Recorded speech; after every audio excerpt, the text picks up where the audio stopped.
Hi, I'm Shannon. My sister called me a failure to everyone who'd listen while quietly cashing $28,000 checks I signed. She erased me from our family photo, pitched my ideas as her own, and built a brand on money she never earned. But what broke me wasn't the lies. It was realizing my parents let her. On purpose. Why would a family do that to one of their own? Have you ever been the one they quietly left out? What time are you watching this? And where from? Drop it in the comments. I'd love to know who's listening. And if this hits close to home, you're not alone. The message came in at 9:06 a.m. on Thanksgiving morning. Group chat, family core. I opened it half expecting something sarcastic from Jodi or a passive-aggressive emoji from my mother. Instead, it was a photo. A professionally staged family portrait, crisp lighting, matching fall sweaters. Even Grandma was there, wheeled in and propped up with a soft shawl around her shoulders. Everyone was smiling. Everyone but me. I blinked, zoomed in. No, I hadn't been cropped. I just wasn't in it. There was no empty space where I might have stood. No seat left open. No comment about my absence. Nothing. The caption read, "So grateful for family." That word stuck in my throat like a splinter. I scrolled through the group chat history, checking if I'd somehow missed an invite. I hadn't. No mention. No RSVP request. Just radio silence. My last message in the thread was from 6 weeks ago. A thumbs up on my brother's new job. No one had responded. They didn't forget, I whispered. They decided. 16 years ago, at the last full family portrait I agreed to, Jodi stood in the middle. I was asked twice to step slightly left. She complained about my hair frizzing. Mom said it was just about balance. Dad just stared at the camera, arms stiff at his sides. Afterward, Mom looked at me and said, "You're not really the centerpiece type, sweetheart. Let Jodi shine." It came back now, uninvited, like dust trapped in old light. I hadn't planned to stop by the house, but I found myself parking out front that afternoon. I told myself I needed to pick up my mail. A simple excuse, the kind no one questions. Inside, the living room was quiet. My father wasn't home. My mother was curled up on the couch with a mug of herbal tea and a lifestyle magazine spread across her lap. "You're early," she said without looking up. I didn't respond. My eyes were on the wall above the fireplace, where the family portrait used to hang. In its place now, Jodi's wedding photo, 3 times the size, flawlessly lit, centered, framed in brushed gold. "She wanted to surprise us," Mom said casually, catching my glance. "It just brightens the space. You know how important her brand is now." Brand. Not marriage, not commitment. Brand. I nodded. I didn't trust my voice. Back in the car, I stared at my phone. I opened my photo library, scrolled past screenshots of invoices, snapshots of whiteboards, a blurry picture of a sunset I didn't remember taking. Then I found it. A photo of me and Dad from when I was 17. We were sitting on the porch steps. His arm was draped over my shoulder. My face half turned, laughing at something he said. It was grainy now, discolored, but real. I stared at it for a long time, then deleted it. If I didn't exist in their memory, maybe I didn't need the proof either. But just as my finger hovered over another image, I paused. A scanned document. 5 years old, a signature at the bottom. My name, bold and binding, the check that started it all. And she never thanked me for it, never acknowledged it. She just cashed it. 3 months had passed since the photo, since the quiet erasure that didn't come with a confrontation, only a caption. I hadn't responded to anyone in the group chat. They didn't ask where I'd gone. Maybe they assumed I was off chasing something unimportant, like always. But I had been building something. Equinox Mind wasn't just a project, it was mine. I drafted it during lockdown, while the world unraveled outside, and Jodi hosted Instagram lives about wellness branding. I spent nights outlining crisis structures, stakeholder re-engagement models, emotional impact response patterns.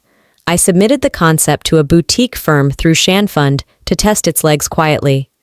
Jodi had access to the reports. I didn't think twice about that at the time. Then I watched the New York Virtual PR Summit on a Saturday morning, earbuds in, coffee cooling beside my wrist. And there she was, center screen, confident, gleaming. "My team and I call it the Equinox method," she smiled. "Built it from scratch." I froze. I knew the structure behind her buzzwords. She was quoting my diagrams like she'd invented the alphabet. From scratch? You didn't even lift a pen. I didn't call her. I didn't yell. I opened my laptop. A notification blinked at the top corner. Domain alert equinoxmind.org registered by JX Strategies LLC. It was active. The tagline. From adversity, we built resilience. Colors, layout, messaging, every piece stolen, no, repurposed, sanitized of my name. Elliot's text followed a moment later. She's launching a pre-campaign. Just a heads up. I didn't reply. Just clicked open the folder labeled equinoxmind_2020. Drafts, timestamps, internal planning decks, original concepts embedded with my initials in the metadata. Then I moved another folder. JX Monitoring, from archive to desktop. I renamed it evidence_capture_001. I wasn't angry. Not in the way they expected. This wasn't about being left out anymore. It was about precedent. I was no longer interested in proving I mattered. I was here to show what happened when the quiet girl started recording. Later that week, Jodi called. "Hey you," she said, syrup smooth. "I saw your old blog post. What was it? Navigating the storm? Inspiring stuff. You ever think about publishing again?" I didn't answer. She continued, voice wrapping around her smirk like ribbon. "Ideas are like air, you know. Anyone can breathe them." I ended the call. No words, no warning. But in my head, the reply was already carved in stone. She wasn't just borrowing air. She was stealing my lungs. I listened to the podcast twice. The first time, I froze halfway through. The second time, I didn't blink. Jodi's voice floated out of my laptop, buttery smooth, polished for the spotlight. She spoke like she'd rehearsed each sentence in front of a mirror. Probably had. "I built this from nothing," she told the host, laughing gently. "You know, investors are just names on dotted lines. The real work, that's all me." I paused the recording. The room went still. Even the refrigerator hum felt too loud. Just names. She didn't just erase me. She taught the world how to forget me too. I stared at the screen, watching the playback bar blink. My hands felt cold. I had heard her lie before, subtly, in fragments. But this wasn't subtle. This was scripted erasure, broadcasted, and applauded. A few hours later, a ShanFund intern forwarded a press release. Subject line, Jodi Byrne's memoir, Fall 2023.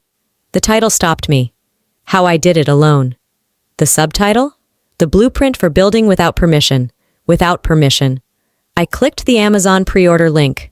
The blurb read like a distorted echo of my life. A young woman who defied the odds, built a PR empire from pure instinct, and refused to let fear or interference slow her down. Interference. That was me now. I scrolled down to the early reviews, glowing. Some called her the next Sheryl Sandberg. Others said she was a voice for modern women in business. 6 years ago, I sat with Jodi in my kitchen, showing her how to format a pitch deck. She didn't even know what a burn rate was. She leaned over, wide-eyed, and said, "I could never do this alone." Apparently, she'd changed her mind. I opened my laptop, went into a folder I hadn't touched since the last time she lied. JX Branding Ghost. Inside, screenshots of old documents, voice memos, time-stamped decks, my notes, my frameworks, even one raw video clip of us in my apartment, me at the whiteboard, her nodding silently while texting under the table. I opened a new Google Doc. Title, Chronology of Contribution. Let them call it revenge. I'd call it record-keeping. That night, I got a text from Mark, an old podcast producer I hadn't spoken to in years. "Hey," it read, "just a heads up. Her team tried to get your name edited out of a segment we ran in 2019. You talked about Equinox Mind. They offered money. We said no, but she's trying hard." I stared at the screen. "You might want to tell your side before it's gone completely." I didn't reply. I didn't have to. The email came at 6:17 a.m. Subject, Quick family request. No greeting, no context, just one line. "Your sister needs a co-signer for her new home. You've always been the stable one." I read it once, then again. By the fifth time, it didn't feel like a request. It felt like an invoice. To them, my stability wasn't mine. It was theirs to spend. I didn't reply. I drove to the house that weekend instead. Same brick facade, same neatly trimmed hedges. But it felt smaller this time, like something once safe had shrunk with time and silence. Mom greeted me with a smile that barely reached her eyes. "Well, look who decided to show up," she said, stepping aside. "Your sister's not here, but she left her mood board for the house design if you want to see." The walls inside were lined with awards, Jodi's face in every frame, magazine features, press clippings, a plaque from the city council. Not a single trace of me. Even the childhood photo that used to hang in the hallway was gone. Dinner was quiet until dessert. Then Mom folded her napkin and said, "We already submitted the paperwork. Just need your signature to finalize it." I set my fork down. "What paperwork?" She looked at me, blank like a screen with no signal. "The mortgage. Jodi said you'd help. She said it's just a formality." "I never agreed to that." "Well, don't make it a big deal. It's just a house. You're not using your credit anyway, are you?" I left without saying another word. Back in Chicago that night, my phone buzzed. Credit monitoring alert. New mortgage inquiry under my name, approved. I called the bank immediately. "Yes," the rep confirmed. "We received your signed authorization last week." I hadn't signed a damn thing. I was at the branch the next morning. I asked to see the original paperwork. The loan officer pulled it up. There it was. My name, my signature, but not my hand. It had been scanned, lifted from a 5-year-old investment document, the one Jodi had access to. I didn't cry, I didn't call. I went home, opened my laptop, and unlocked my encrypted archive. I created a new file, evidence_capture_002 forgery incident. They wanted my name so badly they forgot who it really belonged to. The first red flag came as a ping. Elliot's message landed mid-morning. "Quarterly fund audit, something's off. Luma 1 shows up as an approved initiative. You ever sign off on that?" I hadn't. I opened the file. A familiar name tucked quietly into a sea of sanitized budget codes. Luma 1, listed under Strategic Brand Expansion. No board meeting, no line item authorization, and $94,000 routed to a shell company I'd never seen. "She didn't even try to hide it," Elliot messaged again. "It's brazen." Brazen. No better word for Jodi. She had always relied on beauty and audacity to skip past accountability. I stared at the line in the report, highlighted it, then opened a new folder. Evidence_capture_003. Luma 1 shell routing. Timestamps, internal memos, cross-referenced vendor names. The digital fingerprints led straight to her. This wasn't a misstep. It was a blueprint for fraud. She hadn't just misused funds, she'd rewritten their purpose, rewrote the company's trust in silence, banking on the fact that no one would question her. That evening, I got another alert. Shanfun's title tracking system pinged my dashboard. Florida, West Palm, a condo just listed under a new owner. Jodi Burns. I followed the trail. The transaction closed 2 weeks ago. Partial mortgage paid from a Luma 1 budget line. Content creation housing, the record said. I opened the Zillow listing. Infinity pool, floor-to-ceiling windows, private dock access. She used my silence to build her beach view. No apology, no request, just an assumption. I would never speak. She had no idea the audit trail had already started.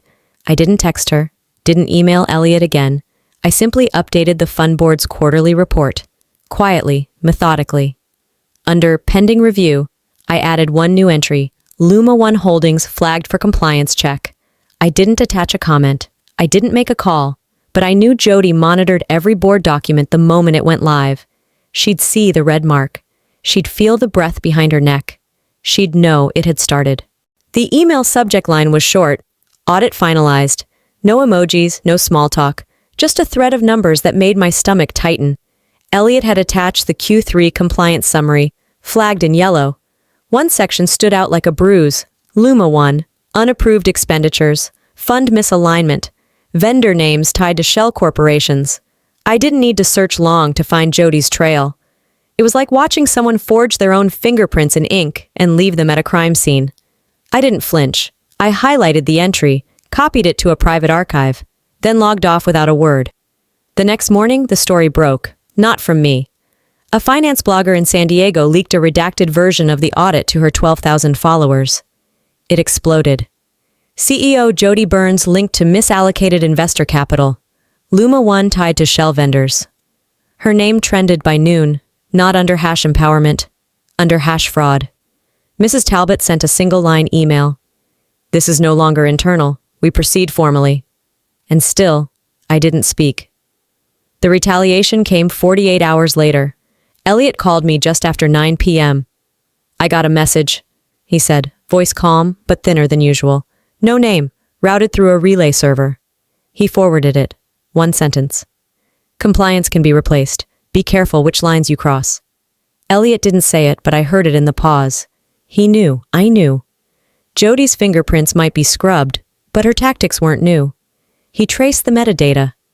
Proxy routed through a coffee shop Wi-Fi in Manhattan. Device ID matched a laptop once registered to her assistant's name. She knows we're not bluffing, he said. When power is threatened, masks fall fast. That night, I opened the investor portal, the same interface I'd used 100 times before. Cold, clinical, just columns and rows. But this time I didn't hesitate. I uploaded the full packet, every memo, every timestamp, every piece of manipulated budget line Jodi had hoped no one would notice. The final button blinked in blue. Send to board. I clicked, not because I was angry, but because silence had done its job. Now it was time to speak. The email hit at 7:41 a.m. from Elliot. No subject line, just the word, urgent. Attached was a screenshot, an internal memo from JX Strategies. It claimed I had given informal approval for Luma One's funding, that I'd supported the movement of discretionary capital for branding pivots in good faith. The email was dated, signed, by me. Except I never wrote it. And the signature? Cropped perfectly from a contract I'd signed 5 years ago. One I'd buried deep in a Shand Fund archive, far from Jodi's hands. She wasn't defending her empire. She was setting the building on fire and pointing at me. I didn't call Elliot. I didn't panic. I sat still long enough to feel the betrayal settle in my bones. Then I stood up, poured coffee, and waited for the second punch. It arrived at noon in a navy blue envelope, hand-delivered by a courier who looked uncomfortable just holding it. Inside, a cease and desist from Broxton and Heller LLP. Formal accusations, defamation, breach of confidentiality, interference with corporate performance. My name printed at the top, her fingerprints smeared across every word. I dialed Elliot. Activate the archive, I said. He didn't ask why. He knew. 6 months ago, Elliot suggested I start saving everything. Verbal agreements, calls, offhand comments. He called it precaution. I called it paranoia. Now I called it necessary. I opened my secure OneDrive. Folder, voice logs. I found it fast. Voice_memo_103, dated July 18th. Jodi's voice, smooth as silk. Let's just call it executive leeway, she laughed. It's not like compliance watches everything. The laugh at the end made me wince. It had once sounded like charm. Now it sounded like a confession. I dragged the file into a new folder, board_submission_001. Then came the rebuttal. Subject, compliance violation rebuttal, attachments enclosed. I included the voice memo, original contracts, email metadata, a full audit log, color-coded, time-stamped, bulletproof. I hovered over the send button. Let them try to silence me. Let them sue. Let them spin. This time, the truth had a lawyer, too. The room smelled like new carpet and coffee that had gone cold hours ago. Chairs lined both sides of the boardroom table. Investors. Legal counsel. 2 assistants who looked like they wanted to disappear. Then Jodi walked in like she owned the oxygen. Bright red blazer. Smile weaponized. Thank you for being here, she said, sliding her tablet onto the polished wood. Today's a proud moment for JX. Luma One is the next frontier. She didn't see me at first. Mrs. Talbot interrupted, voice calm but unmistakable. Before we proceed, we'd like to acknowledge the funding administrator behind our recent compliance review. Jodi's smile faltered. I stood. The silence stretched like smoke. I placed the paper on the table. 1 page, 1 line. Executive compensation, $28,000 monthly, signed by me. Jodi blinked. Every check you've cashed, I said, passed through my hands first. You built this on funding I authorized. A gasp from someone across the room. Legal leaned forward. No one blinked. Then I played the voice memo. Jodi laughing. It's my firm. I don't owe credit to shadows. 16 years ago, I'd have cried hearing that. Now I watched her flinch as her own words played back through the ceiling speakers. She opened her mouth to speak, but no sound came out. I remembered a conversation from months ago.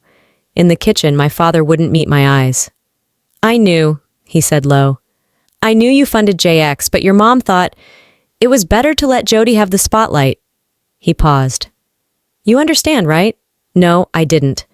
A few weeks later, I found a voicemail Jodi never meant for me to hear. Mom's voice, calm, resigned. Just protect yourself, honey.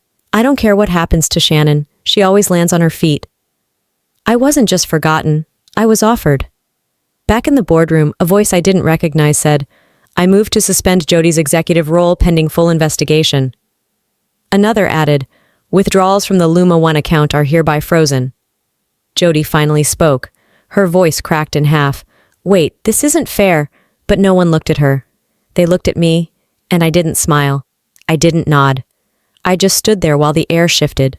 The room didn't erupt. It just turned, quietly, like shame finding its way home. The boardroom was gone. The lawyers were gone. The headlines had faded, like bruises slowly vanishing from a face that never hit back. What remained was the stillness. Jodi had stepped down 3 days after the vote. Mutual agreement, the press release read. Clean, clinical, no blood, no noise, just a quiet fall. The family group chat hadn't buzzed since. No texts, no emojis. Even Mom's recipe forwards had stopped. I didn't miss them. That same week, Shan Fund's board sent a formal invitation. Keynote speaker, Investor Summit. We'd like to feature the woman behind the numbers. I almost said no. Then I remembered something Elliot once told me. You don't have to stand in the light, he said. Just don't let them turn it off. The night before the summit, I visited the house. No warning, no reason.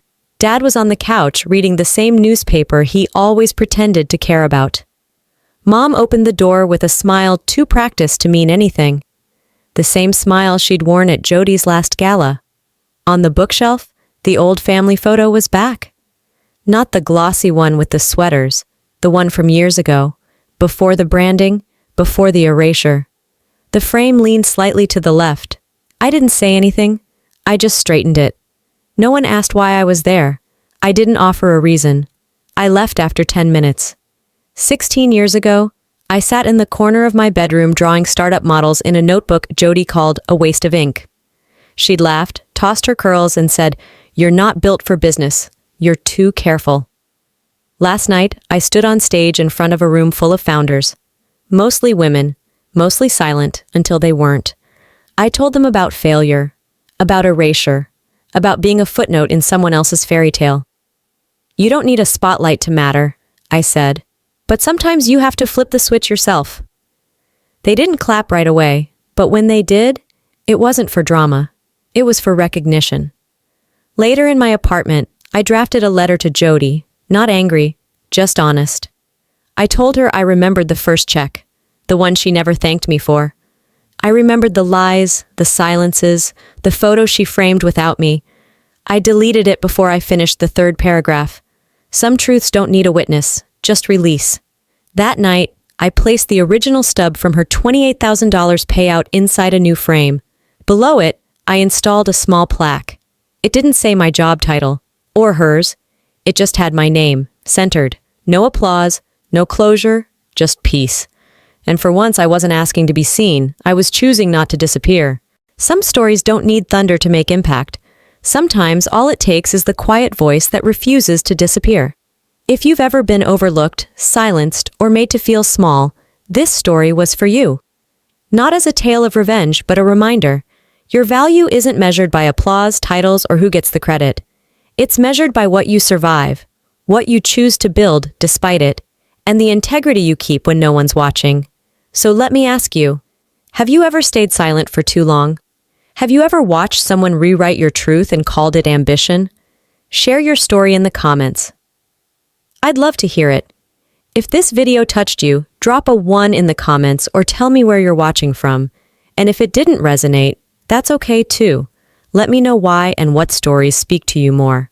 And hey, if you want more stories like this, raw, real, and written with heart, Subscribe to the channel. Your support keeps these voices alive. See you in the next story.